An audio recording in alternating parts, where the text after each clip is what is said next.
সংবাদ সবাইকে স্বাগত জানাচ্ছি। আমি ফিরোজ তোহা। শুরুতেই সংবাদ শিরোনাম জানিয়ে দেব এই মুহূর্তে হাতে পাওয়া সর্বশেষ গুরুত্বপূর্ণ আপডেট বাংলার সংবাদ। শুরুতেই থাকছে মুক্তিযুদ্ধ করে কিছুই পেলাম না। মুক্তিযুদ্ধে যারা যোজন যোজন দূরে ছিল তারা দেশে লুটপাট চালাচ্ছে বলে মন্তব্য করেছেন বিএনপির স্থায়ী কমিটির সদস্য নজরুল ইসলাম খান।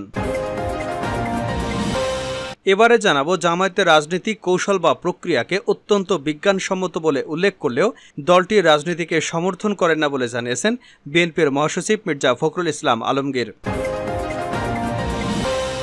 জানাবো চাঞ্চল্যকর তথ্য, দাফনের পরই কবর থেকে লাশ উধাও, এলাকায় আতঙ্ক।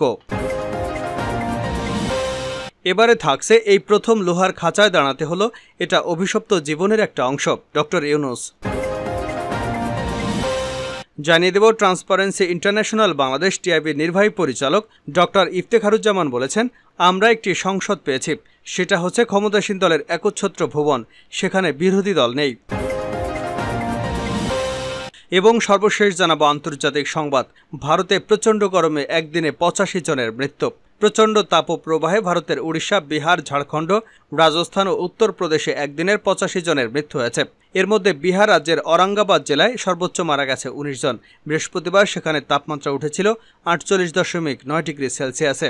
হিন্দুস্তান টাইমসের এক খবরে বলা হয়েছে, ওইসব এলাকার সিনিয়র কর্মকর্তারা বলেন, প্রচণ্ড তাপপ্রবাহের কারণে জনজীবনে হাঁসফাঁস অবস্থা তৈরি হয়েছে, ফলে স্বাস্থ্য ঝুঁকিতে রয়েছে সাধারণ মানুষ, যার প্রভাবে মারা যাচ্ছে বয়োজ্যেষ্ঠরা। এতক্ষণ শিরোনাম শুনছিলেন, এবার বিস্তারিত। প্রিয় দর্শক, আপনি যদি এই চ্যানেলে নতুন হয়ে থাকেন, ভিডিওটি দেখতে দেখতে চ্যানেলটি সাবস্ক্রাইব করে আমাদের সঙ্গেই থাকুন। আর এই ভিডিও সম্পর্কে আপনি আপনার মূল্যবান মতামতটি কমেন্ট বক্সে জানিয়ে দিন। আর হ্যাঁ প্রিয় দর্শক, জানিয়ে দিন ভিডিওটি কোথা থেকে দেখছেন। মুক্তিযুদ্ধ করে কিছুই পেলাম না, দূরে থাকা ব্যক্তিরা লুট করছে। মুক্তিযুদ্ধে যারা যোজন যোজন দূরে ছিল তারাই দেশে লুটপাট চালাচ্ছে বলে মন্তব্য করেছেন বিএনপির স্থায়ী কমিটির সদস্য নজরুল ইসলাম খান। শনিবার নাগরিক ঐক্যের দ্বাদশ প্রতিষ্ঠাবার্ষিকী উপলক্ষে ঢাকা রিপোর্টার্স ইউনিটিতে আলোচনা সভায় বক্তৃতা করেন তিনি। নজরুল ইসলাম বলেন, যুগের পর যুগ লড়াই করে যাব, ফল ভোগ করতে পারবো না তা তো হতে পারে না। মুক্তিযুদ্ধ করে আমরা কিছুই পেলাম না। যারা যোজন যোজন দূরে ছিল তারাই দেশের অর্থ সম্পদ লুট করছে। তিনি বলেন, জনগণের উপর করের বোঝা আরও বাড়ছে, বিদেশি ঋণ শোধ করতে ভর্তুকি তুলে দেওয়া হচ্ছে, মানুষের জীবনমান কোন দিকে যাচ্ছে সেটা আঁচ করাই যাচ্ছে। দেশের মানুষ আর কত লড়াই করবে, আর কত আন্দোলন হবে, জীবন দিতে হবে। ঐক্যবদ্ধ হয়ে দেশের মানুষের জন্য স্বপ্নের রাষ্ট্র গড়ে তুলতে হবে। এই অনুষ্ঠানে গণতন্ত্র মঞ্চের সমন্বয়ক ও গণসংহতি আন্দোলনের প্রধান সমন্বয়কারী জোনায়েদ সাকি বলেন, বর্তমান সরকার নিজের গদি রক্ষার জন্য দেশকে বাজি ধরেছে। সরকারি প্রতিষ্ঠান প্রধানদের নানা সুবিধা দিয়ে এসব করছে। খেলা দেখানোর জন্য সংসেজেছে ক্ষমতাসীনরা। তিনি বলেন, বেনজির দেশ ছেড়ে চলে গেছে বহু আগেই, দেশের মানুষ যেন বোকা, সবই শুধু লোক দেখানোর জন্য।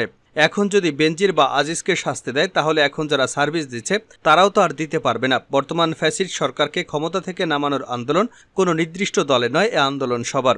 বিপ্লবী ওয়ার্কার্স পার্টির সাধারণ সম্পাদক সাইফুল হক বলেন, বিরোধী দল হওয়া এখন বেশ ঝুঁকিপূর্ণ, তাই সরকার ক্ষমতা ছাড়তে চায় না। তিনি বলেন, রাষ্ট্রীয় সন্ত্রাসের প্ল্যানগুলো করে বেনজির এবং আজিজরা, এই বেনজির এবং আজিজরাই প্রমাণ করে দেশ ক্ষমতাসীনদের জন্য বেহেশত। 15 বছর ধরে আইনশৃঙ্খলা বাহিনীকে সরকার দলীয় বাহিনী হিসেবে ব্যবহার করে রাষ্ট্রীয় বাহিনীগুলোর সম্মান ভুলুণ্ঠিত করেছে। সাইফুল হক বলেন, ওবায়দুল কাদের গতকাল বলেন, বেনজিরের ব্যাপারে জানেন না। তাহলে প্রশ্ন হলো, আপনি ওখানে ওই চোরের চেয়ারে আছেন কেন? বলাই যায় সরকার তাকে বেরিয়ে যেতে অনুমতি দিয়েছে। জামায়াতের রাজনীতি সমর্থন করি না ফখরুল।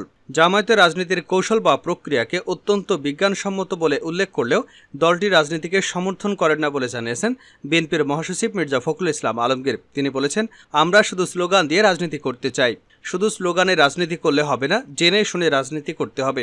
আমি জামায়াতে ইসলামের রাজনীতি সমর্থন করি না, কিন্তু জামায়াতের রাজনীতির যে কৌশল প্রক্রিয়া তা অত্যন্ত বিজ্ঞানসম্মত, তা অনেকটাই কমিউনিস্ট পার্টির মতো। ফখরুল বলেন, তাদের যে ছাত্র শিবির আছে তাদের লেখাপড়া করতে হয়, তারা নিজেরা বই প্রকাশ করে, পত্রিকা প্রকাশ করে, তার মানে জ্ঞানের চর্চা ছাড়া আপনি কখনো সফল হতে পারবেন না। রোববার জাতীয় প্রেস ক্লাবে আব্দুল সালাম হলে আয়োজিত আলোচনা অনুষ্ঠানে এসব কথা বলেন তিনি।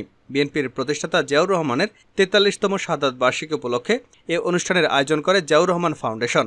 সাবেক পুলিশ প্রধান বেনজির আহমেদ এখন কোথায়, এই প্রশ্ন রেখে মির্জা ফখরুল বলেন, স্বরাষ্ট্রমন্ত্রী যদি বেনজিরের হদিস না জানেন তাহলে কি এটাকে রাষ্ট্র বলা যায়?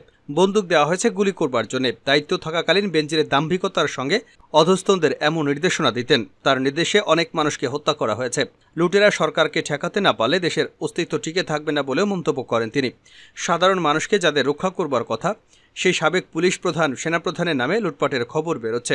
শুধু তারাই না, সরকারের লোকেরা সর্বত্র লুটপাট চালাচ্ছে, আর সেই লুটের টাকা বিদেশে পাচার হয়ে যাচ্ছে দেদারসে। বাংলাদেশের ভবিষ্যৎ প্রজন্ম ঋণের কবলে পড়েছে দাবি করে বিএনপি মহাসচিব বলেন, পুরো রাষ্ট্র এখন ঋণের ফাঁদে জর্জরিত। রূপপুর বিদ্যুৎ কেন্দ্রের মতো অনেক মেগা প্রকল্প আছে যেগুলো ঋণ নিয়ে করা হলেও এখনও কাজ শেষ করতে পারেনি। তিনি বলেন, আজকে সরকার নির্বাচন কমিশনকে শেষ করে দিয়েছে। শুধু নির্বাচন কমিশন না, পুরো নির্বাচন ব্যবস্থাকেই শেষ করে দিয়েছে। মানুষ আজকে ভোট দিতে চায় না। কমিশনের প্রতি তাদের আস্থা নেই, কারণ মানুষ জানে তাদের ভোট কাউন্টই হবে না। তাই আজকে আমাদের দায়িত্ব দেশ, স্বাধীনতা এবং গণতন্ত্রকে রক্ষা করা। আমরা যদি বর্গী সরকারকে ঠেকাতে না পারি, তাহলে আমাদের দেশের কোনো অস্তিত্ব থাকবে না। বিএনপির ঘুরে দাঁড়ানোর সময়ের ব্যাপার মাত্র বলেও উল্লেখ করেন মির্জা ফখরুল ইসলাম আলমগীর। দাফনের পরে কবর থেকে লাশ উধাও, এলাকায় আতঙ্ক। কুড়িগ্রামে দাফনের পরে কবর থেকে এক বৃদ্ধার লাশ চুরির ঘটনা ঘটেছে। এরপর 999-এ কল পেয়ে লাশটি উদ্ধার করে পুলিশ। শনিবার রাতে জেলার রাজারহাট উপজেলার চাকিরপশার পাঠক গ্রামে ঘটনা ঘটে। এতে এলাকায় আতঙ্ক বিরাজ করছে।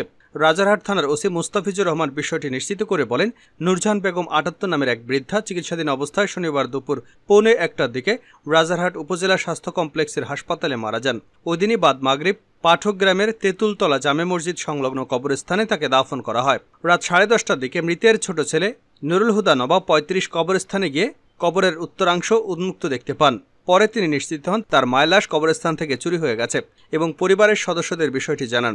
এক পর্যায়ে পরিবারের সদস্যরা আশপাশে অনুসন্ধান করে লাশ না পেয়ে তা উদ্ধারের জন্য জরুরি সেবা 999-এ কল দেওয়া হয়।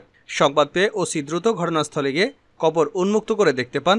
পরে অফিসার ফোর্সসহ অনুসন্ধানের এক পর্যায়ে কবরস্থানের অদূরে আবু হোসেনের জমিতে অর্ধ নিমজ্জিত অবস্থায় লাশ দেখতে পান। রাত 1:30টার দিকে লাশ উদ্ধার করা হয়। নারী পুলিশের সহায়তায় যথানিয়মে লাশের সুরতহাল রিপোর্ট প্রস্তুত করে লাশ পরিবারের নিকট হস্তান্তর করা হয়। পরিবারের সদস্যরা পুনরায় লাশের জানাজা সম্পন্ন করে ফজরের নামাজের পর যথাস্থানে লাশ দাফন করেন। এ ঘটনার বিষয়ে ওসি জানান, এ ঘটনা তদন্ত চলছে। পরিবার থেকে এখনও কোনো মামলা হয়নি। লাশ চুরির ঘটনায় এলাকায় আতঙ্কের সৃষ্টি হয়েছে। এই প্রথম লোহার খাঁচায় দাঁড়াতে হলো, এটা অভিশপ্ত জীবনের একটা অংশ। ডক্টর ইউনূস। নোবেল বিজয়ী অধ্যাপক ডক্টর ইউনূস বলেছেন, এই প্রথম লোহার খাঁচার কাঠগড়াতে দাঁড়াতে হলো। এটা একটা দেখার মতো দৃশ্য। এটা আমার জীবনের একটা স্মরণীয় ঘটনা যে লোহার খাঁচার ভিতরে দাঁড়িয়ে আছি আদালতের কাঠগড়ায়। এটা অভিশপ্ত জীবনের একটা অংশ। দুদকের করা অর্থ আত্মসাতের মামলায় অভিযোগ গঠনের শুনানি শেষে রোববার দুপুরে সাংবাদিকদের সঙ্গে আলাপকালে তিনি কথা বলেন। তিনি বলেন, আমরা নোবেল পুরস্কারের কথা সবাই জানি। 2টো নোবেল পুরস্কার দেওয়া হয়েছিল, একটা আমার নামে আর একটা গ্রামীণ ব্যাংকের নামে। দুটোরই সম্মান মর্যাদা। এটা যৌথভাবে দেওয়া হয়েছে তাও নয়, দুটোই ইন্ডিপেন্ডেন্ট। পৃথিবীর ইতিহাসে কোনো নজির নেই এক নোবেল বিজয়ীর বিরুদ্ধে আরেক নোবেল বিজয়ী মামলা করেছে, দুদকে হাজির হয়েছে। এটা আমাদের কপালে হয়েছে। এটা অভিশাপের একটা অংশ। এই অভিশাপ আমরা বহন করে যাচ্ছি। ডক্টর ইউনূস বলেন, এ পর্যন্ত যত অভিযোগ এসেছে আমার বিরুদ্ধে এবং আমার সহকর্মীদের বিরুদ্ধে, এটা আমার মনে কঠিন দাগ কেটে গেছে। কষ্ট লেগেছে কারণ আমার পরিবারকে আক্রমণ করেছে। কেন আমাদের এই অভিশাপ বহন করতে হচ্ছে, এটা আমাদের আইনজীবী বলবেন। ডক্টর ইউনূস আরও বলেন, দেশের নাগরিক হিসেবে বলতে চাই, কেন কারো বিরুদ্ধে মিথ্যা মামলা হবে? আমার সহকর্মীরা তাদের জীবন দিয়ে দিয়েছে মানুষের উপকারের জন্য। তাদের কেন হেনস্থা হতে হবে? তাদেরকে লোহার খাঁচায় কেন ঢুকতে হবে? আজ শুনানি শেষে ঢাকার বিশেষ জজ আদালত 4-এর বিচারক সৈয়দ আরাফাত হোসেন দুদকের করা অর্থ আত্মসাতের মামলায় অভিযোগ গঠনের তারিখ আগামী 11ই জুন নির্ধারণ করেছেন। শেষ করছি আন্তর্জাতিক সংবাদ দিয়ে। ভারতে প্রচণ্ড গরমে একদিনে 85 জনের মৃত্যু। প্রচণ্ড তাপপ্রবাহে ভারতের উড়িষ্যা, বিহার, ঝাড়খণ্ড, রাজস্থান এবং উত্তরপ্রদেশে একদিনে 85 জনের মৃত্যু হয়েছে। এর মধ্যে বিহার রাজ্যের औरंगाबाद জেলায় সর্বোচ্চ মারা গেছেন 19 জন। বৃহস্পতিবার সেখানে তাপমাত্রা উঠেছিল 48.2 ডিগ্রি সেলসিয়াস। হিন্দুস্তান টাইমসের এক খবরে বলা হয়েছে, ওইসব এলাকায় সিনিয়র কর্মকর্তারা বলেন, প্রচণ্ড তাপপ্রবাহের কারণে জনজীবনে হাঁসফাঁস অবস্থা তৈরি হয়েছে। ফলে মৃত্যুর ঝুঁকিতে রয়েছেন সাধারণ মানুষ। এর প্রভাবে মারা যাচ্ছে বয়োজ্যেষ্ঠরা। এর আগে বুধবার দিল্লিতে সর্বোচ্চ তাপমাত্রার নতুন রেকর্ড সৃষ্টি হয়েছে। এদিকে শহরতলির মুঙ্গেশপুরে 52.3 ডিগ্রিতে সেলসিয়াসের তাপমাত্রা রেকর্ড করা হয়, যা ভারতের ইতিহাসে সর্বোচ্চ। তবে গতকাল জানানো হয় সেন্সরের ভুলের কারণে এ তাপমাত্রা 3 ডিগ্রি বেশি দেখানো হয়েছে। প্রকৃত তাপমাত্রা ছিল 49 ডিগ্রি, সেটিও ভারতের ইতিহাসে সর্বোচ্চ তাপমাত্রা। ভারতের কেন্দ্রীয় দুর্যোগ ব্যবস্থাপনা বিভাগের এক কর্মকর্তা বলেন, চলমান তাপপ্রবাহে সবচেয়ে বেশি ক্ষতিগ্রস্ত হয়েছে উড়িষ্যার মানুষ। রাজ্যটিতে গত কয়েকদিন আগে বাতাসের আর্দ্রতা উল্লেখযোগ্য হারে কমে গেছে, সেখানে তাপমাত্রার পারদ গিয়ে ঠেকে 50 ডিগ্রিতে। উড়িষ্যার স্বাস্থ্য বিভাগের সিনিয়র কর্মকর্তা জানিয়েছেন, রাজ্যটিতে একদিনে হিট স্ট্রোকে 46 জনের মৃত্যু হয়েছে। এর মধ্যে 5 জন মারা গেছেন বরকেলা শহরের সুন্দরগড়, সাম্বালপুর এবং বোলানগীর জেলায়। গত বুধবার 41 জন মারা গেছেন। বরকেলা সরকারি হাসপাতালের দুপুর 1:30 থেকে রাত 8টা পর্যন্ত 8 জন মারা গেছে।